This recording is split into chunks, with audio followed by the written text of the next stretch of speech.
Well, welcome to the Western Cape Teachers Forum, a platform where we educate, empower, and excel. Now, Heritage Day is tomorrow, the 24th of September, where we recognize and celebrate the cultural wealth of our nation. Now, South Africa celebrates this day by remembering the cultural heritage that many of our cultures, or that makes up many of our cultures of our beloved Rainbow Nation. However, another form of heritage is leaving behind a lasting will and testament. And once again, we've decided to collaborate with our friends from Sanlam, the largest insurance company on the African continent, where they aim to live with confidence, as their motto goes, to discuss with us the importance of having a will in place in the unfortunate event of your passing. And we've brought onto the screen tonight, or the show tonight, Miss Moremadi Mabule, who's the head of wills at Sanlam. Now, she joined the company in 2017 as head of wills. She holds a BA law degree and has an LLB, and she comes with 14 years of fiduciary experience across various institutions. Ms. Moremadi, good evening and welcome to the Western Cape Teachers Forum. Good evening, Lee. I'm super excited to be joining you on the eve of Heritage Day. Thank you so much for the invitation.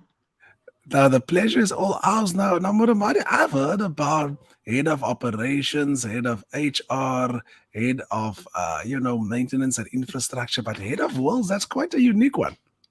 It is. But if you see, it's head of wills/operations, meaning I really run the factory. And part of my job is also to do the educating part. So when you say you've got a platform to educate, I was super excited to join you. Well, thank you. I think we share a common vision here. We educate, we empower, and we excel. Now, I believe National Wills Week was last week, the 13th, between the 13th and the 17th of September.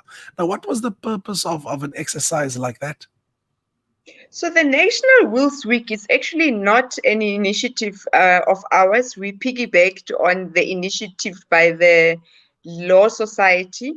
So the Law Society has set out a week every year where they actually educate and they encourage their members to actually draw up wills for their clients for free. So you can imagine we are a trust business. We specialize in that area. We do will drafting as our business, as our core business in the trust space. So, it's only natural that you would piggyback on such an initiative and really take advantage of educating people, because there is a lot of people that do not have wills. Yeah. Now, just before we get started with this conversation, I want to remind our viewers tonight that we are giving away two prizes of 250 Rand each, to the value of 250 Rand each. And you have to watch out for two questions. All you have to do is answer two questions, two very simple questions that Moremadi is going to cover in the discussion just now. The first question, and I'm going to give it to you guys right now, and welcome to those who have joined us thus far. The two questions you must look out for: what is the percentage of the South African working population that die interstate? That's the first question. And the second question is, can you nominate a guardian in your will? Watch out for those two questions, answers, and as soon as you have it ready, write the letter A and then, of course, your answer next to the letter, and B, of course, and your answer. Now, Moremadi, let's kickstart this conversation. Now, I'm a teacher, and teachers we don't earn the best of salaries. But I mean, why would a commoner like myself need a will? Is it not perhaps for the rich and the famous and the wealthy? I'm going to tell you something that's going to shock you. Everyone has a will. And that's what Shapiro says. He says everyone has a will. It's either you draft one yourself or the state will draft it for you. Therefore, this myth that wills are not for commoners, for people like me and you, is not true. And the Wills Act is also very clear in terms of who can qualify to draw up a will. So if you are above the age of 16, you can actually draw up a will. You don't have to be wealthy. So that is a myth that we need to kill at a go. If you die without a will, the state will dictate in terms of what must happen, and that they follow what we call interstate succession. And there is a particular piece of legislation that actually dictates how the asset will be dissolved. Sure. So you're telling me my daughter of 16 year old, as young as 16 years old, she can actually have a will drawn up for herself? she can absolutely have a will drawn up for herself. And a lot of argument that people will make is that, but then I'm 16, why would I need a will? But you never know, you might have an inheritance, or you might have, some form of money coming your way and you are not aware. And then at that age, and maybe something happens to you, you pass on, and then now what? Take advantage of it. And I think, the sooner you get into the habit of one of these things, it's like financial education. It's never too soon to start. So with the will, we've got the age of 16, start practicing and doing that act, and you get used to doing it. Yeah, no, absolutely. Start at a young age. Now, tell me, in terms of this interstate thing, now, what is the percentage of people that die interstate? In other words, those who do not have a will in place. 70% of the South African working population, which is quite shocking. It's quite a big number. I mean, it's a huge percentage. In a room of 10 people means only 3 are actually covered. They've got wills in place. They've done some form of estate planning. The rest, people are not really taking this matter, and it's very important. Like I said, you have to a certain extent, look at your finances. Part of financial planning include estate planning, because if you do it or you don't do it, something needs to happen to your estate. Sure. So you're telling me that 7 out of every 10 working people will have the state decide for them who is going to and how their assets will be distributed even after their death. That is a shocking one. Absolutely. It's a big number. Let me also now take advantage there and tell you what will happen if you die intestate, so that people can start actually thinking about, what, I'd rather sit down and start making these decisions and not the state decide for me. So the law of intestate succession looks at the following things. It will look at if you are married, so whatever will dissolve in terms of your marital regime. So let's say, for argument's sake, you are married in community of property. 50% will belong to your spouse in terms of their marital regime. 50% is going to dissolve in terms of interstate succession, meaning it's going to go to the spouse. If you've got children, it will go to children. If you don't have children and you don't have a spouse, it will go to your parents. If you don't have parents, it goes to your siblings. Failing your siblings, then it looks for what we call next of kin bloodline. So Sure. There's only 2 exceptions, that the exceptions of people that will inherit from you interstate that are not bloodline would be your spouse and an adopted child. Other than that, you have to, you don't want to take a chance that your cousin so-and-so ends up being the next of kin, the one in the bloodline. So it's better than, that you plan it upfront. And I can imagine the type of stress and the conflict that it could potentially cause between those who remain behind, when a will is not in place. Can you even, we've heard so many stories about family members that are living estranged because of things like these, where certain decisions were not made in terms of getting a sort of a will in place, Absolutely. One of the things that becomes a dispute is that you don't get an opportunity to nominate a guardian if you've got minor children. So it's important, when you draw up a will, you get an opportunity to nominate a guardian for you. And when we talk guardianship, I want to emphasize that you will be nominating. Failing the natural guardian, then you nominate someone else. You do the nomination in the will, the master will do the appointment at that time. There's always an argument that, I can't, if the natural guardian is an absent parent, what's going to happen to my minor child? It's something that the master, like I said, the master does the appointment. And one of the things that the master will look at is the best interest of the child. And then that child obviously will be granted that guardian. Guardianship is important when you've got minor children. That's the first one. The second one that is important, and it's an opportunity, is to choose who's going to wind up your deceased estate. You don't want to leave it to chance. Let me give you an example. What happens when you pass away and you haven't actually nominated an executor? What happens is that most of the time, I mean, I'm sure HR can attest to it. When people pass away, the first places that people run is HR and the bank. Yeah. When they get to HR cannot help except with the normal, beneficiary nomination form and stuff like that. But when it comes to your estate, the bank will refer you to the master's office to get what we call letter of executorship. Yeah. Then you get to the master's office. When you get to the master's office, the first question they ask you is what is in the estate. And when they look at the value of the estate, for argument's sake, the value of the estate is more than 250,000. The master will say, go and look for someone to assist you to wind up the deceased estate. Therefore, I mean, it's always, I think it makes logical sense for me to sit here and choose who must wind up my deceased estate and not leave it to my children to be running around, looking for someone to assist them. So that's what happens when you die intestate. You don't get to choose those kind of things. Goodness. Now, will the state take my house, for example, if I die intestate?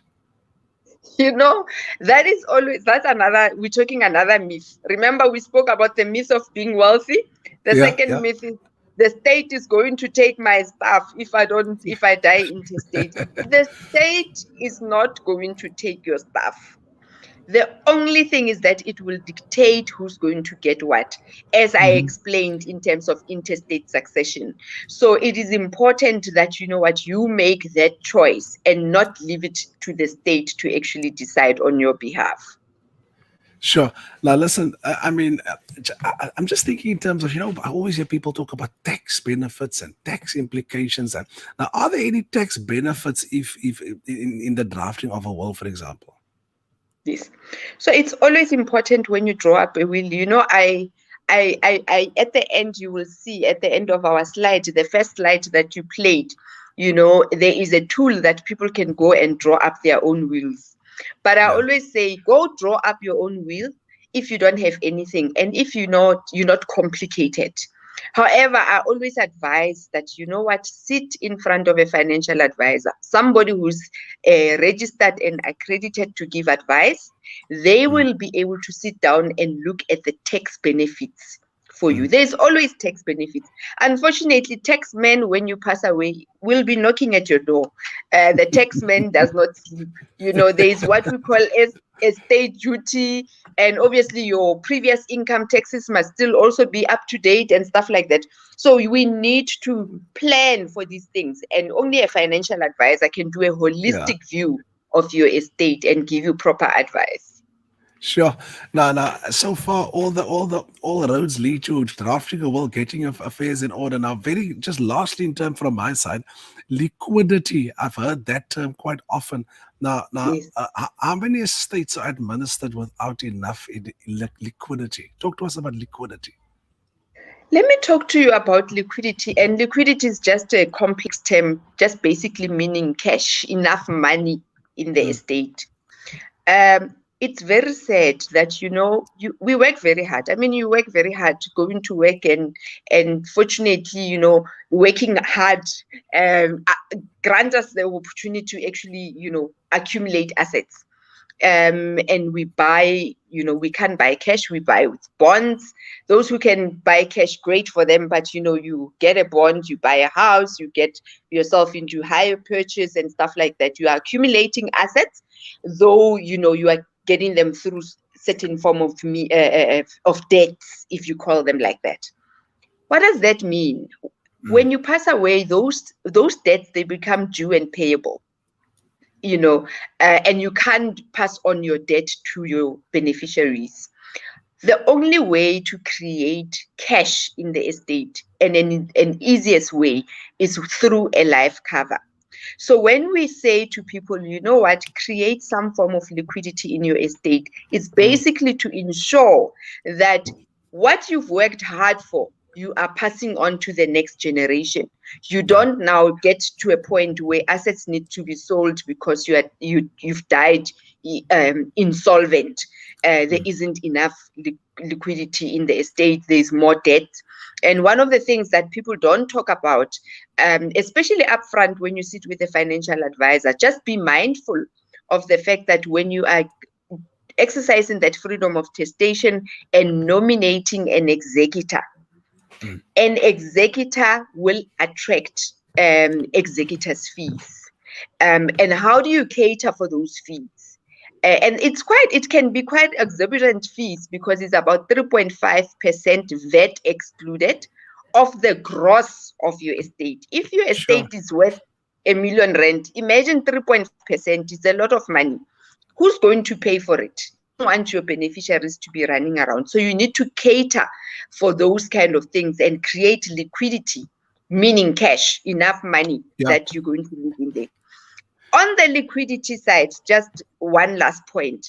Another thing that is important, especially if you've got minor children, at this point in time, we are the ones that are putting bread on the table, because we're going to work, we're getting paid on the 15th, on the 25th, on the 27th. However, when you're not there, you want to make sure that your children maintain the same standard of living, right? Yeah. How do you maintain it if there isn't enough money to do it? Yeah. Drawing up a will and leaving the assets to them, but all of these things, you still owe. What's going to happen and how do they continue? So that's what we also now emphasize on, to say, when you've got minor beneficiary, leave sufficient cash, make sure there's enough liquidity to cover your estate expenses. And when you set up a testamentary trust for your children, they will be looked after, because you've made all those important plans in place. So in short, then, estate planning is of critical importance. That's basically what it comes down to, yeah? So what it comes down to, I always say, we've got a doctor. I'm sure you've got a family doctor. Yes. Some people have a lawyer that they trust. You've got, those are needs that we actually cater for. Yeah. One of the most important things, and I'm hoping after today, those who are listening, they will start taking the relationship they have with their financial advisor seriously. Because in that conversation, you also need to do estate planning. Estate planning is critical, because it's like, when you're running a marathon, it helps you to pass on the baton to the next generation. And I always say to people, how do you want to be remembered? It is important. You don't want to be remembered for having worked hard and left a mess. You want to be remembered that you've worked hard and you've passed on the baton. And they are able, your generation that you're passing on the baton to, they are also able to run and pass it to the next. And that's how you create generational wealth without having to, break the bank, but it's about planning.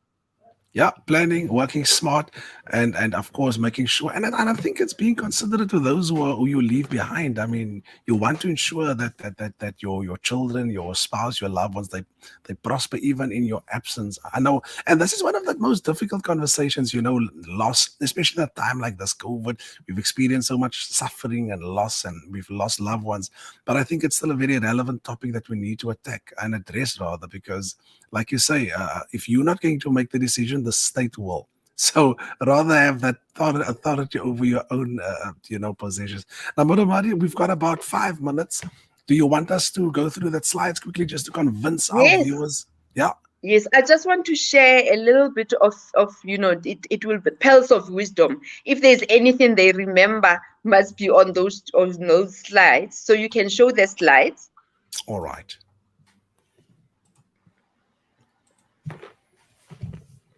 I want to emphasize, the state will decide for you if you don't draw up your own will. So you want to draw up your will so that you exercise the freedom of testation. So that is quite important.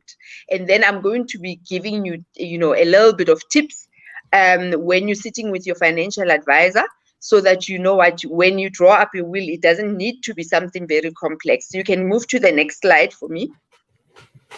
So these are the reasons why you would definitely need a will. Making sure that there is peace of mind, you leave peace of mind. When you're dying intestate, I explained what will happen when you die intestate, and that, you want to make sure that there is some form of legacy that you are leaving behind. One aspect that we didn't touch on, and it's very important, is understanding your marital regime. Remember in my example, I was giving an example of somebody who dies intestate and they are married in community of property, and I only dealt with their half share. So very important that when you sit with your financial advisor, your marital regime is particularly important, because we will be dealing with the assets that belong to you, and that's it. I always also advise those who are married in community of property to seek financial advice together. But I'm also mindful, and I am realistic. I understand the dynamics. Sometimes it's almost impossible, but do planning for your part of the estate. So marital regimes are important. Let me just run through the marital regimes in South Africa. We've got in community of property, out of community of property, out of community of property with accrual and without accrual. We've got customary marriages, and then we've got marriages that are recognized in terms of religious rights. So that is important that you understand the marital regimes. And those are governed by different acts as well. There's particularly different acts that governs all those marital regimes. You can move to the next slide. Practical tips, keep it simple. Doesn't have to be very complex. Make sure there is enough liquidity. Make sure that you cover for minor beneficiaries. Make sure that you understand the terms, children, spouse, marriage. I think this one is critically important also when you're doing, when you sit down with your HR and you're completing your beneficiary nomination form. It is important when you're doing your will that your will is up to date and your beneficiary nomination form at work is up to date. And people sometimes confuse money from the pension fund, your GPF money. Sometimes people confuse it to be, money in the estate. It's two separate things. So make sure these two documents are up to date as per your wishes. And we spoke about nominating a guardian. That is quite important, that you are able to nominate a guardian for your minor children, and appointing, a reputable executor, and making sure that there is enough liquidity in your estate. You can move to the next slide.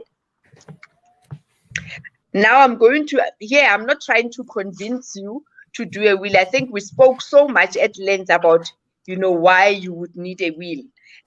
But I think these are 10 reasons. If I didn't convince you enough, let me give you 10 reasons.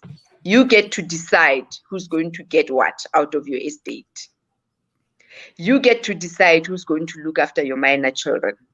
When I'm talking about minor children, it's guardianship. Just remember, a granny cannot nominate a guardian. You can nominate a guardian for your own children, or your adopted children. But if you are a granny who's caretaking and you've got custody and you are the current guardian, yes, you can nominate a guardian. So this is failing a natural guardian. Avoid a lengthy and expensive exercise. I made a scenario of what happens when you die intestate, where people are running around from the bank to HR to the lawyer to this one. You avoid all that one. Nominate an executor, somebody who's reputable, that your family can go to and they'll be able to assist you. One other aspect that I want to throw in: when life-changing circumstances, especially those who currently have wills, when life-changing circumstances happen, it's important that you keep your will up to date. Sometimes it's so sad that we sit with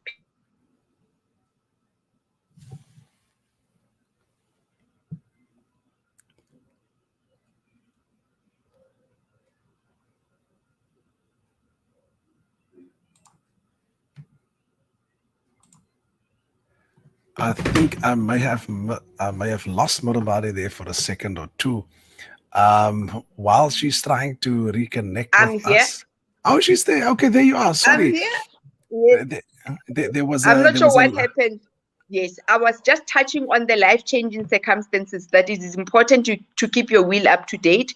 What are those life-changing circumstances? It can be divorce, birth of a child, death, and also, financial changes. Maybe you win the lotto or something, your Yeah. financial circumstances when they change. So you don't want to miss an opportunity to do an estate planning. So that is very important. Make it easy for your loved ones. I'm stealing words from someone, and this person said, all the time we say, the departed must rest in peace, but we also Yes. want to be left in peace, not trying to pick up pieces because they didn't plan properly. Absolutely. All right. Is that a wrap, Moremadi? That's a wrap. I think those last two slides, if there's anything, I just hope people can just grab those two slides, and really, when they go and sit with their financial advisor, or when they make a decision on whether to draft a will, they must just remember those 10 reasons that I gave, and then those practical tips that I gave in terms of what do you need to know when you're drawing up a will. Well, the one thing that stands out for me, especially, is the one where I get to decide who and where my assets will be distributed to. And I think that is one important, especially for us control freaks. We want to know who's who in the zoo. So yes, Moremadi, Absolutely. yes. No, I think that was an amazing, insightful insert from your side. Thank you very much. I just want to quickly greet some of our folk on the live feed. Colleagues, thank you very much for joining and welcome. And remember, we asked you to answer these two questions. What is the percentage of the South African working population that die interstate? And my information is, Moremadi, what was that answer? 70%. 70%. So 7 out of every 10 working South Africans do not have a will in place. And that means the state will decide where your assets and how it will be distributed. And B, can you nominate a guardian in your will? And the answer is Is yes. absolutely. Now, let's look at our first two correct answers here. Portia, welcome once again. Portia is from Sanlam as well, and she's keeping a watchful eye on things in the comment section. Then, of course, Miss Candace Lazan on credit says, hi, Lee and Moremadi. 70% of the, I think she's meaning to say SA working population. That's correct. Yes. And B is yes. So well done, Candace on credit. I think that one goes to you firstly. Sanlam will make contact with you in terms of the delivery of your 250 Rand gift or your prize to the value of 250 Rand. Even I am not even aware what that looks like, but well done. And then we had Chadwin Peterson, A 70% and B yes. Well done, Chadwin Well done. Peterson. Yeah, wonderful. Thank you, colleagues, for joining in. And of course, again, your details they will inbox you, and I think Portia will get into contact with you guys in terms of delivery and all of that. And then Ursula, you came in at number 3. Ursula said A 70% and B yes, of course, that is correct. But we only have 2 prizes tonight. So Ursula, I'm not sure whether, I think there's only those 2. But thank you once again for participating. And Anthony answer says, good evening, Lee. Good to see you. Well, likewise, my colleague. Very important conversation happening, especially in the current context. And somebody else said, Ashika David said A 70%, B yes, you can nominate a guardian. And Ian Terblanc said a very informative and needed presentation. Thanks, WCGF. Thank you very much. I appreciate it.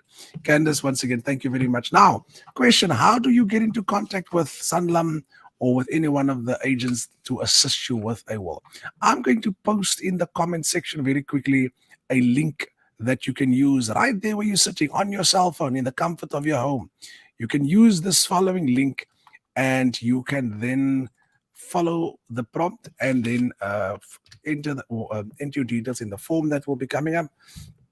And you can get into contact with one of Sanlam's representatives. It's appearing on your screen right now, and that is what it looks like.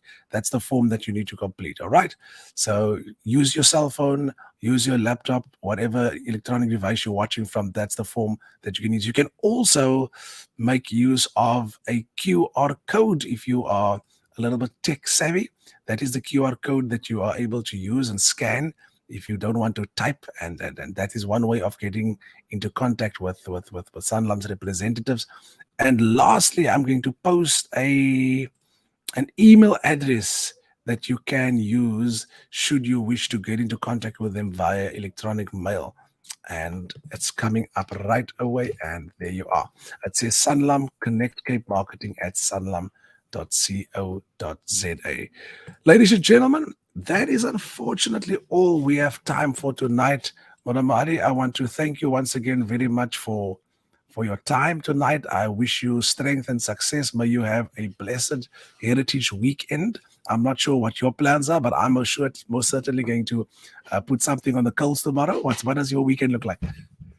So mine is, I'm hoping, like I said, I've got my second jab. So I'm hoping I don't wake up feeling a bit offish. But other than that, it will be a restful one. So one will be just, taking it easy after a very hectic Wills month. So I'm hoping your viewers, are going to keep us very busy. We're waiting on the other side for them. Well, colleagues, there you have it. Let's share, like, and share this post and share the link across your platforms. We want to educate as many people as possible. Remember, if you are not going to make that decision, the state will. On that note, thank you for watching. Stay safe and God bless. In the game of life, one important thing can increase your chance of success. Confidence. Confidence is the game changer. Confidence! Where do I find that, Jose? First rule, you need a goal. I don't play soccer. Nice color, Right? but not that kind of goal. What do you want from life? Happiness. Success. Checkmate.